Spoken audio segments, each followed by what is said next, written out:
Roger Alcoholic. Sober October 11th, 1978. Do you remember the title for this? Anyone? Yeah. What is it? Is it on or is it gone? No. That's the weekend retreat. Well, why don't you practice? No, it's you don't know what you don't know. Oh. You don't know what you don't know. You don't know what you don't know. I didn't put the rest of it up because I didn't want to scare you, but obviously none of you looked at it, so it doesn't matter. You don't know what you don't know. And what you don't know could kill you. And I didn't know. I mean, listen, it's like saying, well, that's in your subconscious. Well, then, by definition, I'm not conscious of it, right? How can I know something that I don't know? I don't know. I don't know. I don't know what I don't know. So, for instance, some examples. I didn't know that when I said I was powerless over alcohol, it meant powerless with a capital P. Like across the board powerless. When it said unmanageable, I didn't know what unmanageable meant. When it said make a decision to turn your will and your life, your thinking and your actions over the care of God, I didn't know what that meant. I didn't know what was important. How could I? Right? So when I came here, like a lot of us, I was pretty enamored with the fact that I had quite a drinking and drug problem. And that was clear. But I didn't know the rest. You hear it all the time in meetings, or depending where you go to meetings. Well, you hear it's a living problem. It's a living problem. So yeah, it's a living problem because when I drink, I end up in jail. That's a living problem. No, it's what I didn't understand was what it is when you remove my drugs and my alcohol, when you remove the things that I use to buffer myself between me and the world. When you remove that, then the living problem becomes more visible.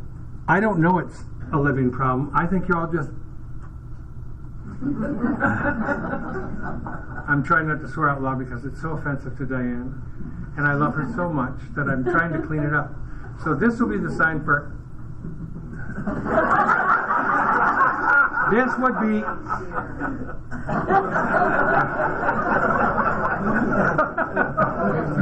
Right? I can't know what I don't know. But when I got here, one of the things I wanted was I just wanted, if I could get to okay, that would be quite an achievement. And okay would have been no warrants, no people chasing me, no restraining orders would have been okay, no back taxes would have been okay.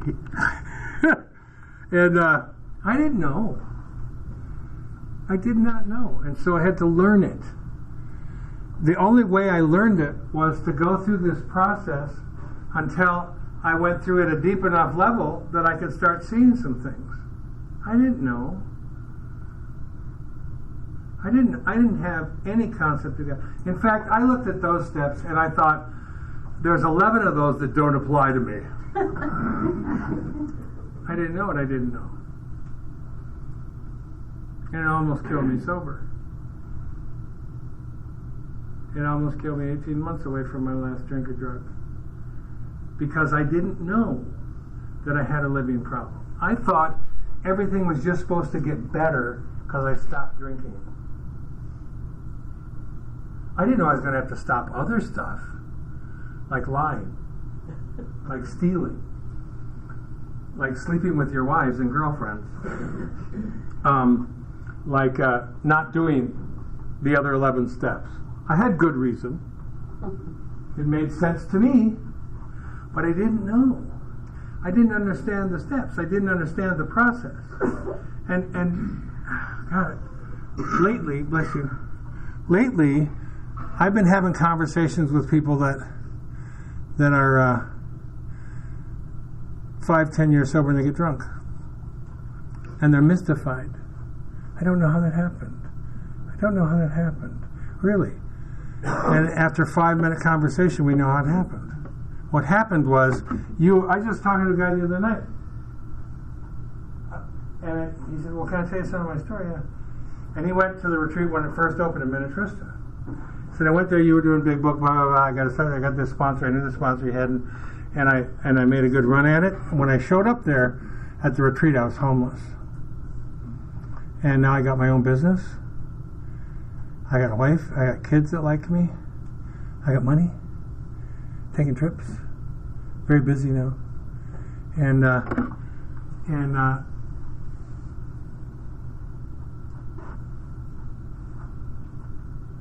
very slowly, that idea that I've arrived somewhere starts to come in. I've got it from here. In Al-Anon, the challenge is, right? Oftentimes a family member comes to Al-Anon because they want to figure out, first level is, how do I get him to stop drinking or her to stop drinking, which is not what Al-Anon's about at all. And then it is, okay, we got some steps for you, and then I get sober and she decides she doesn't need to go to Al-Anon anymore because he's sober now, the problem's solved. Well, missed the plot. Sorry, you have a problem living too. I see it all the time when I work down the hill here with the families. They have no conception that they have a problem. They have a conception that they're ineffective, but they have no idea why. So this guy gets his stuff back. What is a great way to hypnotize yourself? Stuff. This is how I gauge how I'm doing, right? That's how they gauge how you're doing in the culture, right? Look at my house, look at my car, look at my happy wife, look at my kids, look at my money, look at my employees, look at my business I built. And I starts coming into the conversation frequently. I did this, I've come this far, and pretty soon I am drunk. And he goes, well, I've become a periodic. I said, oh, really? How interesting. Periodically, you're a mess. Yes. And you know what a periodic is? Everyone know what a periodic is? Periodic is a person who can drink. They drink, they get all messed up, and then they stop for a while. They might stop for a month, 3, 6. So his problem, again, going forward, is he thinks, first off, the blessings that came to him, he thinks he made that happen. And so he starts defining himself by his house, his job, his income, his success out here. And he neglects in here. Right? And that's the only way the idea to drink can come back and make sense. Right? And so now the delusion continues with this idea. Well, I'm a periodic. And you know what's going on between the periods of drinking? I got control. See, I'm really not that alcoholic anymore because I can drink and stop. I just can't stay stopped. Oh, I missed that part. Yeah. Right. And so we have this situation, and was life better when you were more involved in this stuff that you don't need to be involved in anymore? Well, life was much better. Why wouldn't we do something? Why wouldn't we do something that we knew was better than what we had? I think the question is power. Don't have the power. I got lost. And you can't get lost as easily in the herd. You can get invisible, but when you isolate yourself and try and do this alone, fat chance. Fat chance. Because I don't want to be okay. I didn't know that I was going to have to get a concept of God. I didn't know that I was going to have to get a concept of prayer. I didn't know that. I thought I was the exception to that rule. I thought I would be the guy who, welcome to Roger B's one-step program. Come on over here. The water's fine. It's slowly getting warmer, but you'll get used to it. It wasn't, I didn't even know I was doing that in some ways. I just didn't understand it was a process to live from. It wasn't a set of exercises to do and then get your certification and move on. It's a platform to live from. I didn't know that. I just didn't get it. I didn't know. I didn't know why I should do a searching of fearless moral inventory. I figured there's really no need for that. I know everything I've done. And probably what I can't remember is probably better left there, right? Right? There are some newspaper articles and there are a few police reports, but that's hearsay as far as I'm concerned. And there's a failed marriage or two, and there's some kids that won't talk to me, but, that's all about misunderstandings. That could have nothing to do with anything, right? I moved through that suicide and became an agnostic, which I thought was a personal triumph. And I thought, I'm progressing, right? But whether you're an agnostic or an atheist or faith-based, you have to have some awareness of what the hell your program for living is. Because we've all got one. I didn't know that either. I thought you had a program. I had more of a philosophy. I didn't know. I just couldn't possibly know. I didn't know that I was going to stay. I didn't know that I had really, if I was gonna thrive, I would have to stay. I didn't know that. I didn't know that I'd have to get someone and establish a relationship with them. A sponsor type animal? I didn't think that really applied to me. I didn't know that. I didn't know the value of that. I didn't know the value of having someone on the planet who knew everything about me, who did not judge me, shame me, guilt me, blame, I didn't know there was a value in that. And we see the world as we are, not as it is. So my assumptions about all of you were what kept me locked in that box. And as I punched through it, well,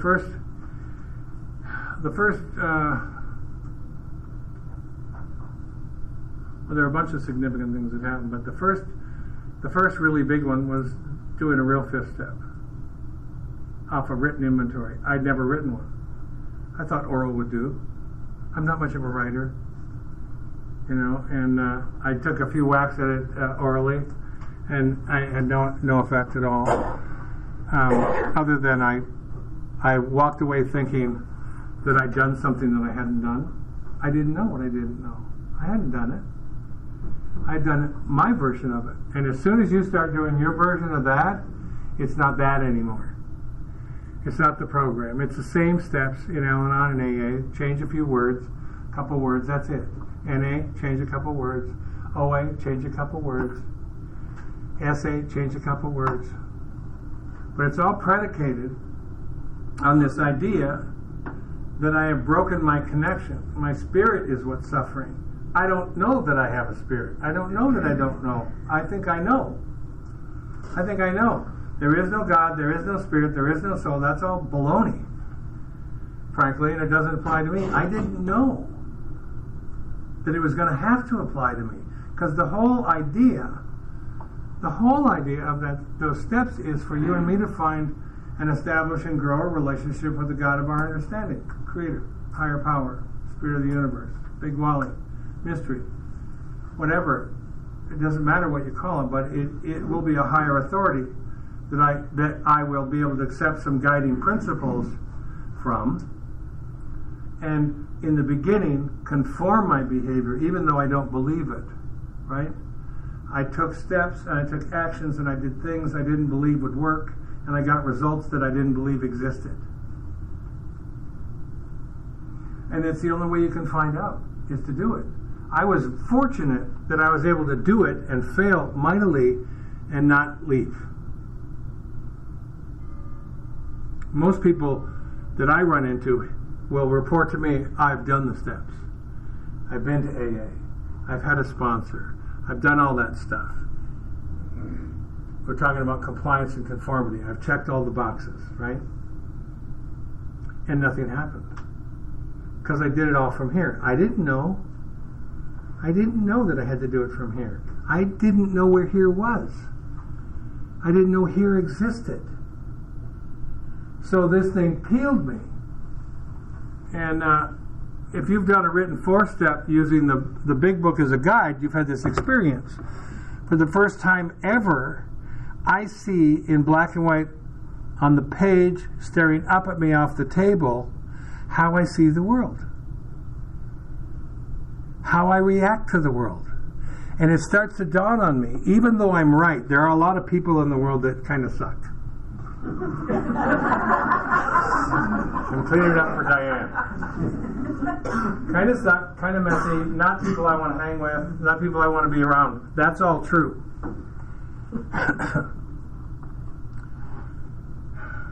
But when I started, I didn't know that that was going to be the key for me to shift the way I was in the world. I didn't know that. I didn't know that. And what it did slowly dawn on me, and I mean really slowly, that I was the genesis. I was the manufacturer of my life. This was, yeah, my dad did this. It affected me this way. That's true. It was also 40 years ago, right? But my reaction to that is what's kept me suffering. It's kept me in pain. It's kept me living with this past I'm dragging around. That's too heavy a burden, sober, because it hurts. It hurts. And then I got the other side of the ledger. So the resentment thing, what it was telling me was, if you want this to be different, change the way you respond to it. What does the book say? This was our course. And immediately it shifts my perception and it says, perhaps this is spiritually sick. Though we don't like what they did and how it affected us, they, like us, were sick too. What are they saying? They're saying, start to develop a compassionate heart. They don't use those words, but that's what it is. I'm understanding you differently. When I understand you differently, I can respond differently. But I always saw you as a threat to me. I always saw you getting ready to hurt me, or you're going to hurt me again. So I'm constantly planning my counterattack, or my preemptive strike, for the special ones. And then I look at the fear. And I heard this on a tape somewhere. 2 fears.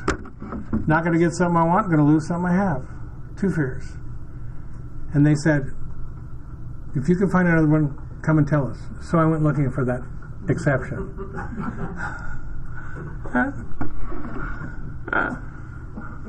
Not the best motive in the world, is it? I'll prove your ass wrong. That's what I'll do. Right? So I went looking. And because, not a great motive, I'll show you. But because I did that, I found that what they said was true. Whether it's a big thing or a little thing. I'm afraid I'm not going to get what I want. I think I need someone's approval. I think I need someone's love. I think I need sex. I think I need food. I think I need money. Right? I'm going to lose something I have. Prestige, self-respect, my position, my house, my business. And that's all future tense. Give me a fear. When I think, the one thing I don't want to happen to me is what? Someone say something. What's a fear? What is a fear that you carry? I don't want to die alone. Being cheated on. Being cheated on. Don't want to be cheated on. What else? Lose your job. Lose my job. Lose your kids. Lose your kids. No one shows up for your class. No one shows up for your class. Okay. Has any of that happened? No. It may have happened in the past. But right now, is it happening? No. I have a job. No one's cheating on me. I have my kids. Do you? Okay, good.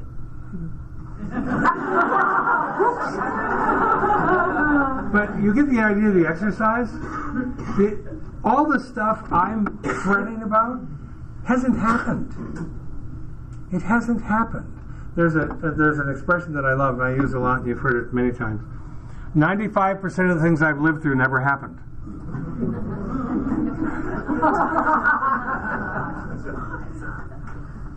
It's the truth. When you look at that fear inventory,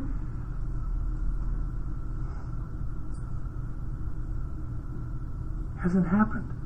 But my mind doesn't know the difference between real or imagined. And we don't make a distinction in the inventory process, do we? When they go to the resentments, because they start there, because they are the deepest and most cancerous spiritual poison we carry, is this refeeling past injuries, right? That will take us out more than anything else. It says it destroys more of us than anything else. Resentment is an emotion. It's not a thing. It's an emotion. And I can only have that emotion relative to my perceptions of the value I place on those perceptions. So I'm running around with this scenario. I'm not safe, and I'm not lovable. That's the nut for me. I'm not safe, and I'm not lovable. So I see how I've been living. I've been reliving the past, which only makes it worse. Right? And I've been living in the future, which hasn't happened. But my mind doesn't know it hasn't happened because I've run the scenario. I've imagined sitting in the office with my boss saying, "Here's your pink slip. We don't need your services anymore. Thanks very much. You got 5 minutes to leave, and security will walk you out." I'm not thinking, "Oh, good, a new life." I'm thinking, "God! Now what am I going to do?" Right? Because I've got bills. Right? So, slowly, here's another thing I didn't know. Well, anyway, wait. So by examining that, I see I live in the past, I live in the future. I'm never here. I'm never in this moment. I'm not present. I'm not in anything approaching now. Okay? Then we look at my sex inventory, which was rather redundant. Just saying. I saw a pattern. Actually, I saw two.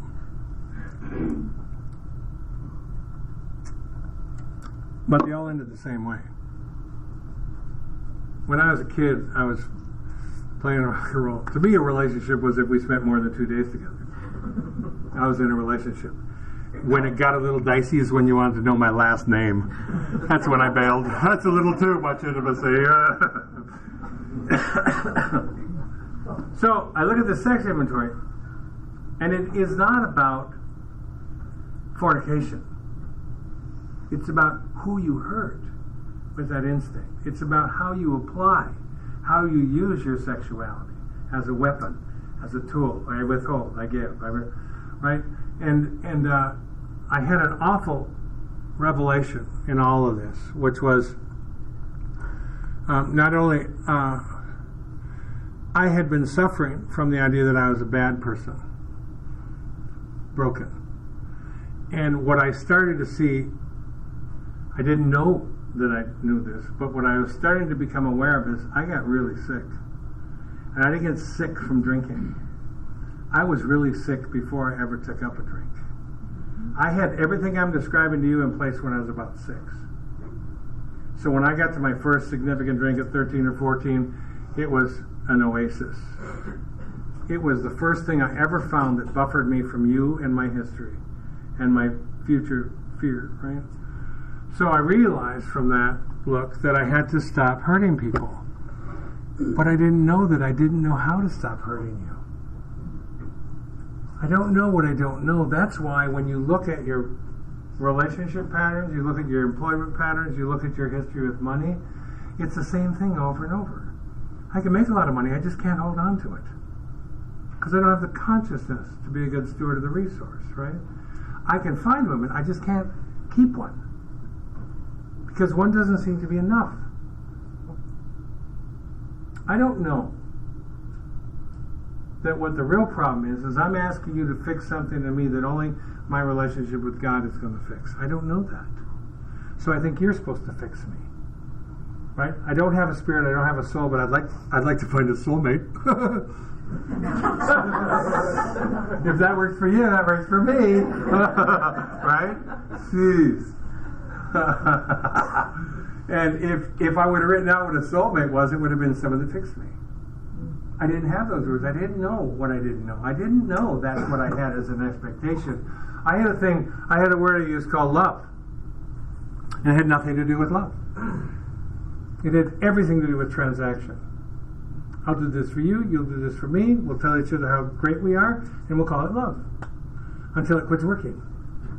Because I didn't know what I didn't know, and what I didn't know was there's an emptiness in me. There's a loneliness in me. There's a pain and an ache in me. There's a hurt in me that is so very, very deep that none of you can touch it.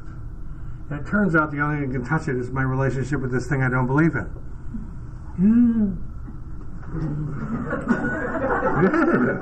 It's so unsettling to be so bloody wrong. I didn't know what I didn't know. I didn't know I was wrong. I thought I was right. Did you ever do anything you thought was, I think I'll go mess this up. I think I'll go lose my job. I think I'll go ruin my marriage. No. No. I always thought I knew what I was doing. I always thought I knew what I was doing. But I didn't know what I didn't know, which is I have no idea what I'm doing. What I was doing is I was reacting. I was reacting to everything and everybody in my life. It's like this, some of you aren't old enough. Some of you will be. You remember the old Ed Sullivan show? Mm-hmm. That was good. The over 50 crowd. Well, they used to every once in a while he'd have a juggling act, those guys that spin the plates on the long sticks, and you get one going, two going, and pretty soon it's running all over the stage. They had 8 or 10 plates going. That was my life, and each one of you was a plate. And what I had this persona. I had this face that I showed you. I had a face I showed you. I had a face I showed you. I had a set of interactions we did, and nothing else, right? And boy, that's an exhausting way to live. I didn't even know that's how I was living. I thought that's what you were all doing. I had no idea how ignorant I was. It wasn't that I was stupid. Although I looked stupid at times. It wasn't just that I was insane, and I was. But I had ignorance, lack of information. I just did not have the playbook.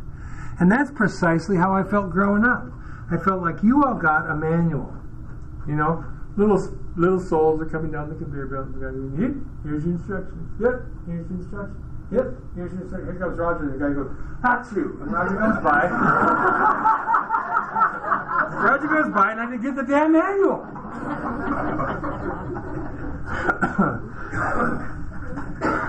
That's how I felt. That's how I felt as a child growing up. Oh, I love that. I'm so Struck a chord. You too. You must have been right behind me on the line, right? I do. Like that analogy. Oh well. No. They can work it out in their next life. Maybe they'll find LLL. Maybe they'll find a 12-step program. I don't know. The instructions are written in their heart. I didn't know. I didn't know anything. Everything I thought I knew, I was wrong about. I thought I could do this without God. I thought I could do this without prayer. I thought I could do it without inventory. I thought I could do it without self-examination. I thought I could do it without a daily discipline. I thought all that stuff. I thought it out loud. I thought it consciously. But before then, I thought I knew. I just thought I knew. I thought I was so different than you. Yeah, you've had a tough time, but shit, listen to my story. It just, you don't get it. You don't get it. I just was not loved enough.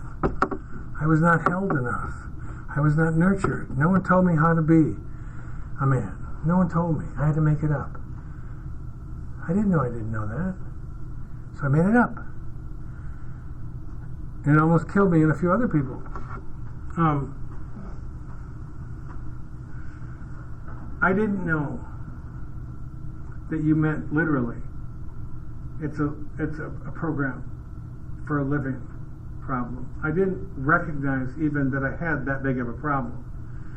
I had some things that were certainly untidy, but I don't know that there were problems. For instance, warrants aren't a problem until you get pulled over. You can forget about warrants. Restraining orders aren't a problem until you violate.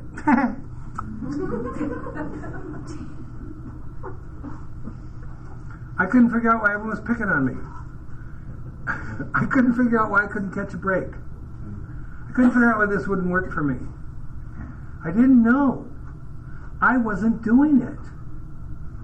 I was talking about it, but I was mostly talking about it in an exclusionary tone.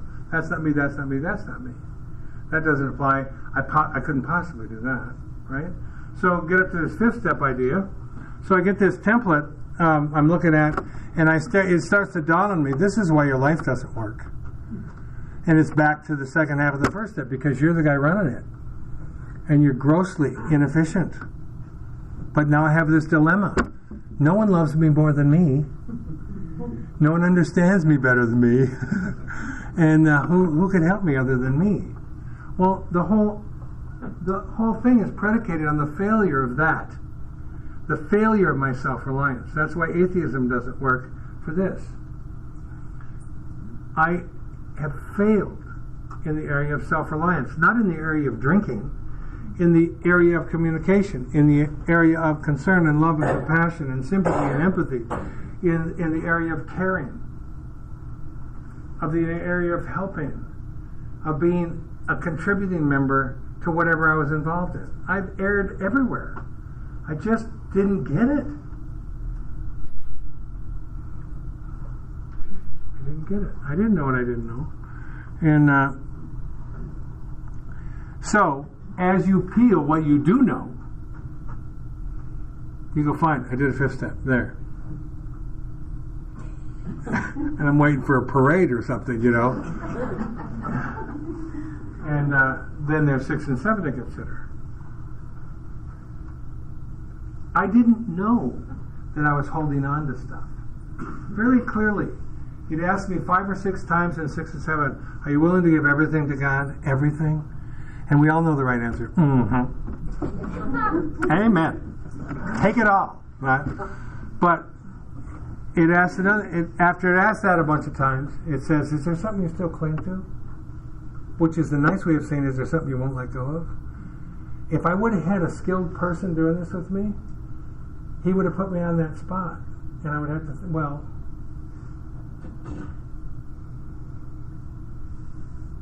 money,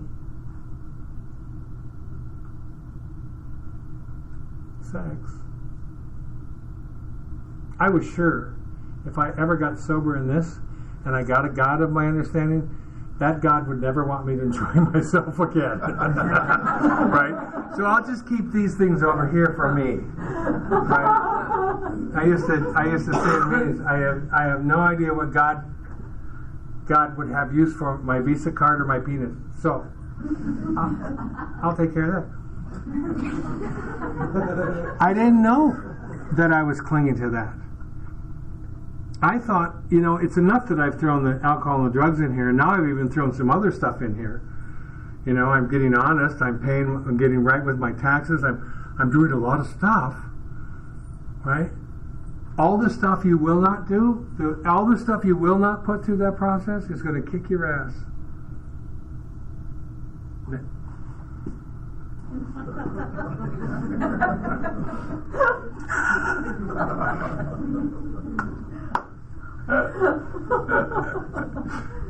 My experience is that's what happened to me. I can't promise it's going to happen to you, but I know this. If I don't treat every facet that I'm aware of my consciousness and my interactions with you out of the principles in these steps, whatever area I exclude will become problematic. Will I drink? No, not necessarily. But if enough of them get inflamed enough, I will, because it'll be too painful, right? It'll hurt too much. I'll start having those places in town I can't go, those people I can't run into, those people I can't call. Secrets, right? I didn't know.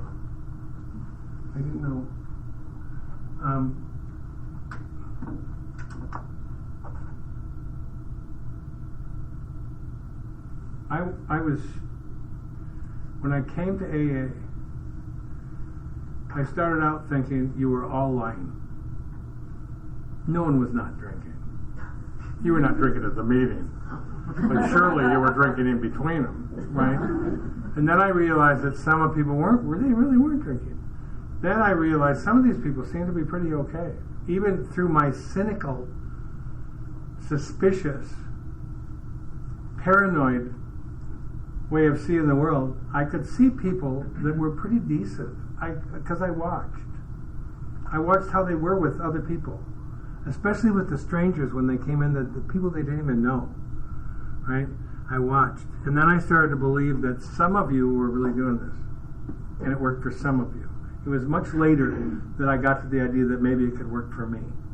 It was much later. It was like 4 or 5 years later when I thought, maybe I should just do this the way it's laid out. A novel concept. But it's a big admission. It's a big admission. I didn't know how much selfish self-centeredness I had tied up in this self-righteousness, in this idea that I can do this my way. I had done everything my way, which is how I was almost dead by the time I was 30. And I'd done A my way. That put a gun in my mouth at 18 months. I mean, I really I didn't like these ideas. I didn't like any of you. And I really didn't like the idea of having someone sponsor me. You know, in the beginning I thought that meant they were going to give me money. Like you sponsor a race car, you know. I'd like a sponsor. I need about 50 grand just to get things rolling. No. Because I saw that as hiring a dictator. And this is an example of what I didn't know helping me. This is an example of my crappy attitude, God using a defect of my character and turning it to an asset. I started studying the book because I could not understand who to believe in the meetings. We were talking about a step, and 3 of you, 4 of you would sound really good to me, but it sounded like you're all saying different things. Then every once in a while, some crusty old bastard would say something, "It's in the book. It's in the goddamn book." And finally I thought, I'm going to take another look at the book. Because frankly, it's not in the book I've been reading. I read it several times, 5, 6, 8, I don't know, 10, 12, and it was just words. It had no meaning. It had no significance. So I started studying the book, and what A was saying they did to recover from what I was suffering from, and the results they got, and then comparing that to what I was hearing in the meetings, right? And that way I could tell at least who've read the book, right? And the way you tell if they're doing it is, can they sustain it? Can you sustain it? Not can you do it perfectly. Not how many problems do you have. Can you sustain it? Especially when the crap is hitting you. Especially when you're in that tsunami of misfortune. I might have participated in the creation of some of that, and some of that might be just circumstance, right? Wrong place, wrong time. And also, can you not get drunk in your thinking when you start to have success, when you start to thrive? You know, I start thinking, you hear it. You hear it. You can tell by people's orientation to the power, the way they speak about it. I'm so proud of how far I've come. You have missed the frickin' plot. I am astounded by how far I've been brought. You feel the difference? If I start thinking I'm doing this, that's when you get into that kind of sponsorship where, you know what you need to do, Kit Kerner, that's what you need to do. I talk to the guests here once a month, men and women, they always ask about sponsorship. You know, and they'll say stuff like, well, my sponsor says you go to 90 meetings in 90 days, what do you think? I can't tell them what I think. So I tell them what my experience is and I tell them what that book says. The book says, I'm to walk with you hand in hand, day by day, in a spiritual direction, path, right? I'm to companion you. So what I would say is, if I'm telling you this is what you need to do, you need to go 90 and 90, I'm taking you to 90 in 90. I'm not telling you go do this, and I'm sitting over here playing croquet. If I tell you you need 6 meetings, I should be taking those 6 meetings. That's just how I interpret that chapter 7 thing, and also how you get around this personality sponsorship stuff. Because this is not cookie cutter. Every one of us is different. Everyone else needs a different hand. Everyone else needs to be held at a different time. Everyone else needs the boot in the ass at a different time. Everybody needs the truth in a different way. Right? Some people, most of the people I work with, need the truth more in the 2x4 form. I found that first you have to get the elephant's attention. You do that by thumping them on the head a few times. Hey! Over here! Look at me! Listen to me! And they go, oh shit! But they answer it. So everyone needs it differently, right? So the answer to that question is, do you like the progress you're making? That relationship is not sponsor dependent. I hired that person. I asked that person to walk with me because I thought I saw something in their character, not in the parking lot. In their character that was attractive. You know, it sounded, in my mind, it sounded like this. God, if I ever grew up, I'd like to be like him. Right? I'm not going for the growing up thing right away. But if I ever did, you know, I've been watching him, I like that. You know, I think for us, you know, in the beginning, there's the initial growth spurt, which is where someone is walking you hopefully through these steps, and generally by the time you get down into restitution, into the amends portion, you're feeling pretty decent. Not perfect, but you'll be able to look at that and say, you know what, this is a lot different than 6 months ago. This being my life, it's a lot different than 6 months ago.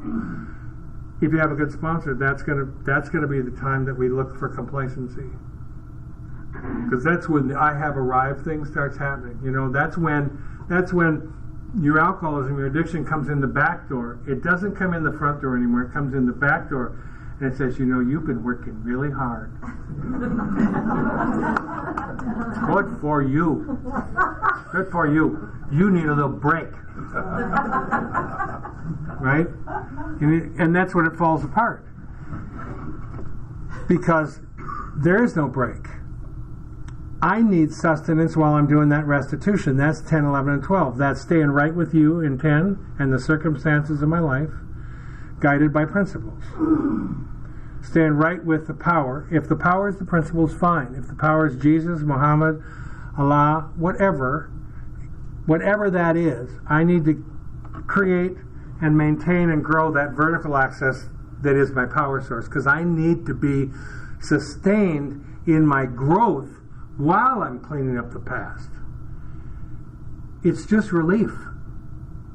It's just relief, and you can lose your relief. That's why I only did half my amends, and it was just, you know, I'm feeling fine, thank you. Maybe later. And I don't think that daily inventory thing is that critical. I've been doing it every day for a couple of years, for Christ's sake. You know, can't do this forever. So I dropped a tool that helped me develop a smidgen of objectivity about how I was showing up. And that 11-step thing at the end of the night, you know, I'm too tired at the end of the night. I just, you know, I got 2 jobs now. I'm getting out of debt.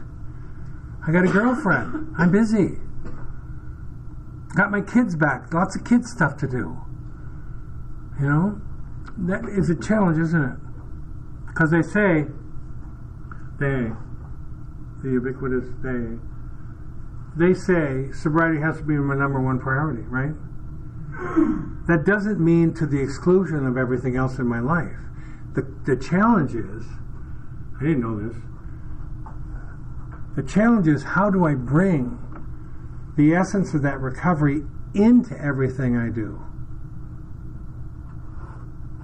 How do I keep, another way to say it, how do I keep God at the center of who I be while I'm being a dad, while I'm being an employer, while I'm being the guy filling my gas tank, while I'm being the guy getting cut off in line, while I'm being the guy getting cut off in traffic, while I'm being the guy whose mother just died, while I'm being the guy whose buddies Mother just got sick, whatever.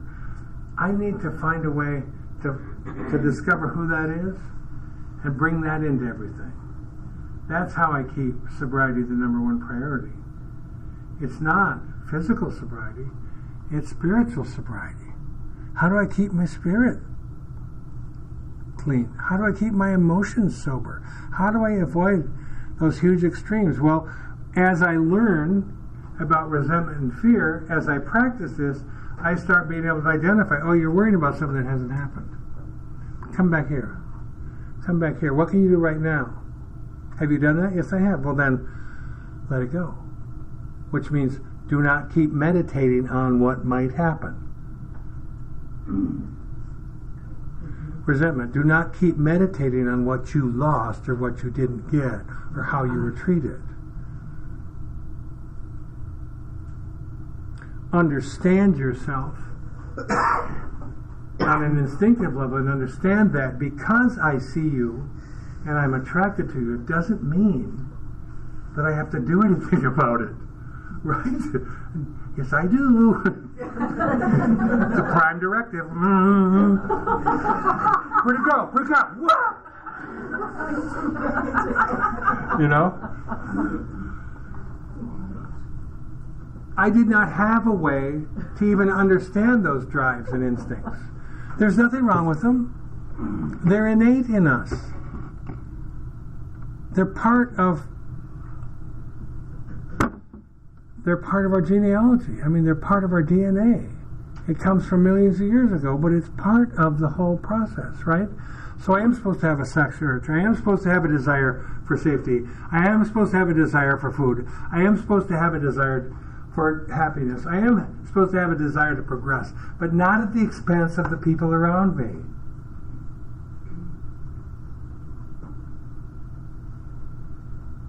I was sponsored a lot of gay guys once, and they all were trying to tell me I didn't understand the sex thing because I wasn't gay. And they said, I don't think it's about sex.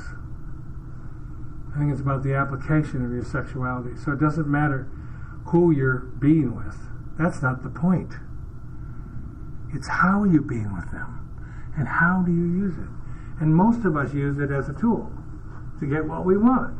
Back to that instinct. I want to feel safe. I want to feel loved. I want to feel a part of. I want companionship. That's all part of our hardwiring.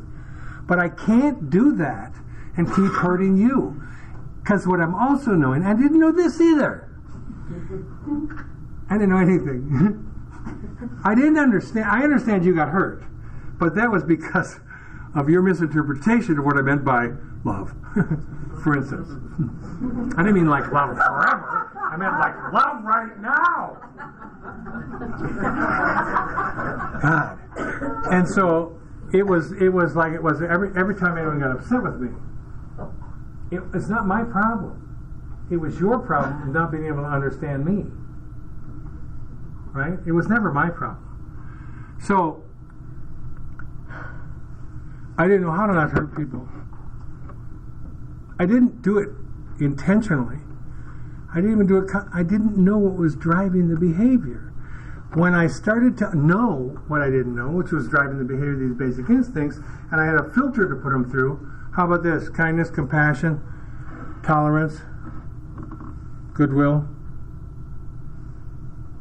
for starts. Put it through that filter. And then choose a response. You can't do that until you slow this whole thing down. That's what the 10th step is showing you. It says, watch for selfishness, dishonesty, resentment, fear. When they crop up, here's what you do. Well, I don't know about you.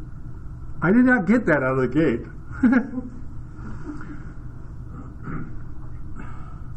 I would walk away and I go, God, I just lied to her. Jeez. I would find it after the fact. And then I'd be talking to you and I'd realize, I'd hear this little voice, you're lying. And I'd catch myself doing it.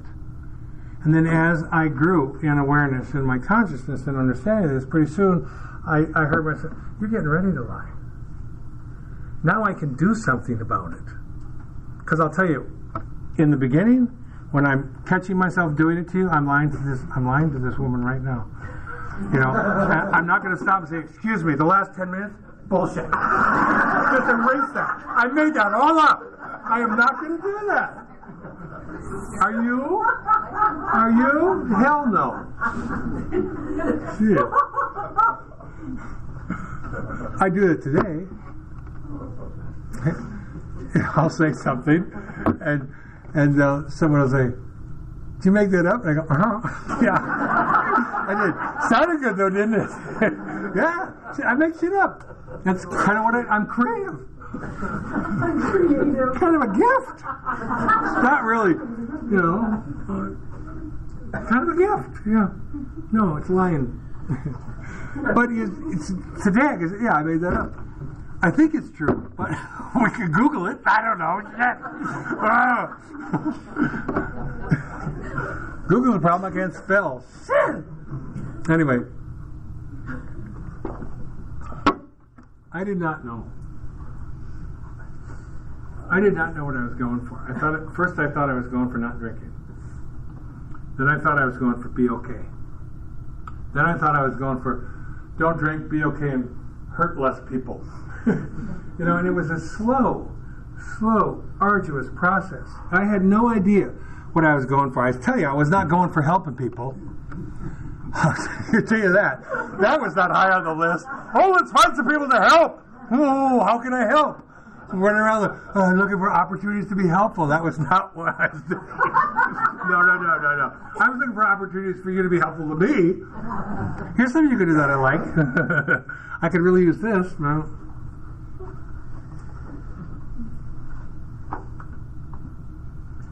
I had no idea what I was going for. And as you go through this, if you do it in a manner that allows you to make just a little bit of progress, and you hang with it and keep doing it. I'm not talking about the first pass. The first pass is the first pass. You're going to know what you know. What's going to go on that fourth step is what consciously you are capable of feeling and knowing. Because there's other stuff that was so scary, I couldn't know it for another 10 years. Mm-hmm. If I would have known everything that I ended up knowing, I wouldn't be here. It would have been way too terrifying. And I know it's terrifying. There's a lot of new people here. It's terrifying. It feels terrifying. Because this whole thing is not a taste. There's no preview. Mike's the preview. Joel's the preview. I'm the preview. Diane's the preview. Ellie's the preview. There is no, can I see what this is going to be like before I do it? See if I'm really going to like the new me? There's none of that. It's experiential. And if I'm not willing to have the experience of my shortcoming, of my failure, I can't grow. It's impossible. This whole thing is predicated on falling down. That didn't work too well. Well, try a different prayer. That didn't work too well. Try another prayer. That didn't work too well. What is prayer? Well, that's a good question. Let me get back to you. What are you praying to? Well, this was a cat I was talking to that's grown into being a periodic. So I got a great prayer life. I pray every day. I said, when? He said, in the morning. I pray and I do those readings. I do that religiously. I said, really? Then what happens when you leave? What do you mean? Do you take the prayer with you? Can you turn the day into a prayer? I gotta go to work. What are you talking about? I'm running a business here. No. It's like, no, it's not something I do in the morning in the chair. It's not something I do on the third Wednesday. It's not something I do on my home group. It's something I'm trying to live from. I didn't know that. I didn't know that. And all the stuff I didn't know had the capacity to take me out. I mean, literally take me out. I don't mean figuratively. Oh, he's not at the meeting anymore. No, he'd be on the frickin' news. So, I didn't know what I was chasing. I didn't know what the pursuit was. I didn't know if there was a goal. I had no idea what it was because I thought it was not drinking, then I thought it was not lying, then I thought it was this, then it was that. Okay, I got a concept of God. That's nice. Now can we just leave that aside? No, we're going to have to develop that. Oh, shit. Well, how are we going to do that? We're going to pray and we're going to meditate and I have a concept of that and get a concept. Oh, shit. I don't know anything about it. Well, that's fine. That's lack of information. We can give you some things to try. We can give you some ways to pray. We can give you some modalities of prayer. We can give you some modalities of meditation, and you have to try them. And as you do, you'll find some things that work. What does work? What does that mean? I felt better. That's all. I just felt better. First I felt different, which felt kind of odd, because I hadn't felt better in a long time, and I was not trusting it. This isn't the H word, is it? Not hell. Hope. I'm feeling hopeful. And you know what? I still have a mess here. And somehow I'm feeling hopeful. Not all the time, but glimmers of hopefulness. Oh, that's interesting. So I would say there's a way that I can say, things are changing. There's a shift going on. I don't know what it is. I don't know what it is, but there's some stuff working. Find ways to make it work. It's not do you pray. What is prayer? What am I praying to? It drives you back into the concept of God. What am I praying to? Is it supposed to answer? Is it a thing? Is it a person? Is it a frickin' tree? Is it a rock? What is it? How am I supposed to be in relationship with it? In a really simplistic way, this is all about relationship. My relationship to my billfold, my relationship to my genitals, my relationship to the people that I work with, my relationship to money, my relationship to ideas. Ideas. Ultimately, I think this is Eckhart that said this, or DeMello. Someone will know what it is. But anyway, the idea is this. Ultimately, what I'm addicted to is my thinking. I'm addicted to the way I see the world. And what I cannot do is I cannot admit to myself that the way I see the world is what's producing the pain, not the world. The way I see you is what's hurting me. The story I'm making up about what you're thinking right now is what's causing me disease. Not anything you've done or said. I would sit in the back of the room and I would look at the backs of your heads of a room full of strangers, and by the end of the meeting I was ready to kill half of you. Because it's a gift.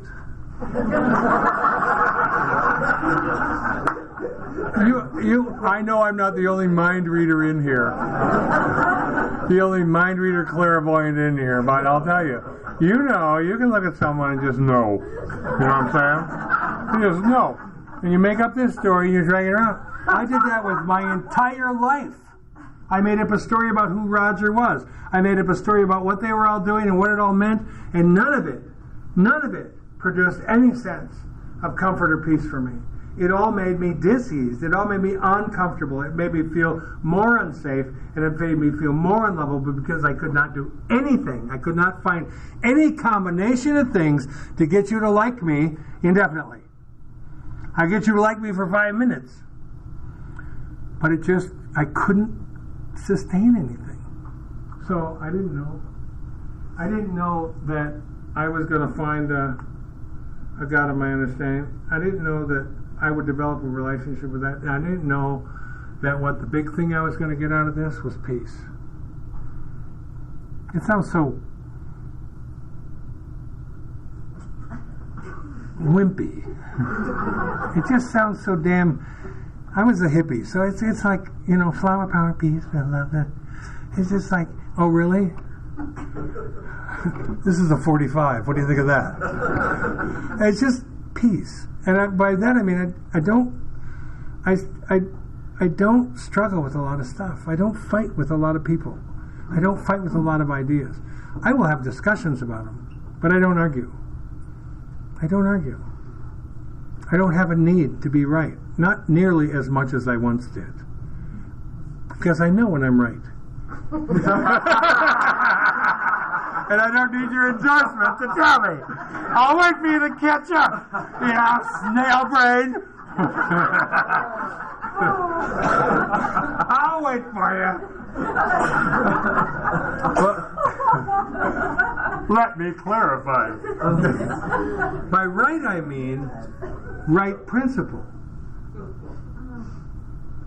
There's a prayer I quote a lot. Lord, help me be free of the good opinion of others. I learned this playing rock and roll about reviews and people's opinions. I need to know who I am and how I showed up relative to those principles that I say I'm trying to adhere to and live from. Kind, loving, generous, patient, compassion, empathetic, whatever. Right? That's how I know. I also know that I don't do it perfectly. And I'm okay with that. Because if I do hurt you, it's totally unintentional. And sometimes, when you report to me what I said that hurt you, I know I didn't even say it. And I used to argue with you about, I didn't say that. Oh, yes, you did. Oh, no, I didn't. Oh, yes, you did. Mm-hmm. No, mm-hmm. No, yes, no. And I would just say, if that's what I said, I was in error. That's not what I meant. It's not what I meant. Problem solved. It's exhausting to be at war with everything and everybody. Mm-hmm. And the reason we're at war is because we don't feel safe. And fear is a bitch. You can deal with the way you see people and the resentment, and you can clean up the past. But we will always be subject to getting tripped up by fear. And it gets subtle. It doesn't go away. It just gets subtler. Right? Not really afraid. I'm a little worried. I wouldn't call it fear. I'm a little doubtful. I'm a little concerned. I wouldn't call it fear, you know. I'm a little hesitant. I wouldn't call it fear. It's very subtle, right? So, all right. Screw it. Let's take a break. And we'll reconvene at 25 after it. If you want to stay and talk about this stuff, we will. And if you don't, we'll all go home. Thank you.